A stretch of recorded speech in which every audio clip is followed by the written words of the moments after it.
നമസ്കാരം. നമ്മുടെ എല്ലാം ജീവിതത്തിൽ എന്നെങ്കിലും ഒരിക്കൽ നടുവേദന വന്നിട്ടുണ്ടാകാം. ഇരുന്നുള്ള ജോലി, തെറ്റായ രീതിയിലുള്ള പൊസിഷനുകൾ, അമിതവണ്ണം, ആയാസത്തിലുള്ള ജോലികൾ എന്നിങ്ങനെ കാരണങ്ങൾ പലതാകാം.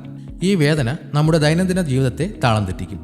നടുവേദന കുറയ്ക്കാൻ സഹായിക്കുന്ന ചില നാട്ടുമരുന്നുകളെക്കുറിച്ചും അവ ഉപയോഗിക്കുമ്പോൾ ശ്രദ്ധിക്കേണ്ട കാര്യങ്ങളെക്കുറിച്ചും നോക്കാം. നടുവേദന പല കാരണങ്ങൾ കൊണ്ടും വരാം. പേശികളുടെ വലിവ്, ചെറിയ ചതവുകൾ, തെറ്റായ രീതിയിലുള്ള ഇരിപ്പ്, നിൽപ്പ്, ഉറക്കം എന്നിവയൊക്കെ സാധാരണ കാരണങ്ങളാണ്. ഇത്തരം സാധാരണ കാരണങ്ങളാൽ ഉണ്ടാകുന്ന ചെറിയ നടുവേദനകൾക്ക് നമ്മുടെ നാട്ടുമരുന്നുകൾ ആശ്വാസം നൽകാൻ സഹായിക്കും. ഇവ സാധാരണയായി വീക്കം കുറയ്ക്കാനും പേശികൾക്ക് അയവ് വരുത്താനും രക്തയോട്ടം കൂട്ടാനും സഹായിക്കുന്നവയാണ്. ചൂടാക്കിയ ആവണക്കെണ്ണയിലേക്ക് 3-4 അല്ലി ചതച്ച വെളുത്തുള്ളി ചേർത്ത് ചൂടാക്കുക. വെളുത്തുള്ളിക്ക് ആന്റി ഇൻഫ്ലമേറ്ററി ഗുണങ്ങളുണ്ട്. ഈ എണ്ണ ചെറു ചൂടോടെ വേദനയുള്ള ഭാഗത്ത് മൃദുവായി തേച്ചു പിടിപ്പിക്കുക. 1 മണിക്കൂറിന് ശേഷം ചെറുചൂട് വെള്ളത്തിൽ കഴുകിക്കളയാം. ഇത് പേശിവേദന കുറയ്ക്കാൻ സഹായിക്കും. കടുകെണ്ണ ചെറുതായി ചൂടാക്കി നടുവേദനയുള്ള ഭാഗത്ത് തേച്ചു പിടിപ്പിക്കുന്നത് രക്തയോട്ടം വർദ്ധിപ്പിക്കാനും പേശികൾക്ക് അയവ് വരുത്താനും സഹായിക്കും.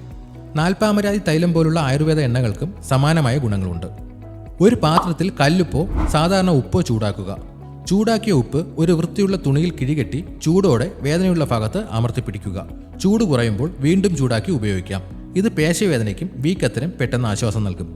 ചുക്ക്, കുരുമുളക്, തിപ്പലി എന്നിവയുടെ പൊടി ചെറു ചൂടുവെള്ളത്തിലോ എണ്ണയിലോ കുഴച്ച് വേദനയുള്ള ഭാഗത്ത് പേസ്റ്റ് രൂപത്തിൽ പുരട്ടുന്നത് ആശ്വാസം നൽകും.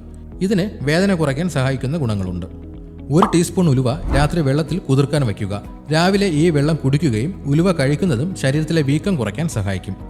ചുക്കും കുരുമുളകും ചേർത്ത കാപ്പി അല്ലെങ്കിൽ ചുക്ക് മാത്രം വെള്ളത്തിലിട്ട് തിളപ്പിച്ച് കുടിക്കുന്നത് ശരീരത്തിന് പൊതുവായ ആശ്വാസം നൽകാനും പേശിവേദന കുറയ്ക്കാനും സഹായിക്കും. ഇതുപോലെയുള്ള ഹെൽത്ത് ടിപ്സിനായി ഈ ചാനൽ ഇപ്പോൾ തന്നെ സബ്സ്ക്രൈബ് ചെയ്യുക.